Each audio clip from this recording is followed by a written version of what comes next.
Praise the lord. ఈరోజు దేవుని వాగ్దానం యోహాను సువార్త 8వ అధ్యాయం 29వ వచనం. ఆయన నన్ను ఒంటరిగా విడిచిపెట్టలేదు. ప్రియదైవజనమా, అందరూ ఉండి అనాథగా ఒంటరిగా జీవిస్తున్నావా? నీతో ఎవరూ లేరని ఒంటరి జీవితాన్ని బట్టి బాధపడుతూ ఉన్నావా?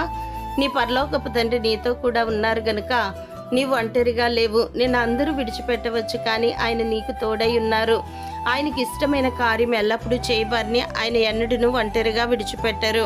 ఆయన ముదిమి వచ్చే వరకు నిన్ను ఎత్తుకునే దేవుడు. ఎందుకనగా తన్నెందరు అంగీకరించారో వారందరికీ, అనగా తన నామమందు విశ్వాసం ఉంచిన వారికి దేవుని పిల్లలగుటకు ఆయన అధికారం అనుగ్రహించను గనుక ఆయన నీకును తండ్రి. కావున నీవు ఒంటరిగా ఉండినను నీతో ఉండి ఆయనే నిన్ను సురక్షితముగా నివసింపజేయును. దేవాది దేవుడే నీతో ఉండి ఒంటరి అయిన నిన్ను 1000 మందిగాను, ఎన్నిక లేని నిన్ను బలమైన జనముగాను చేయును.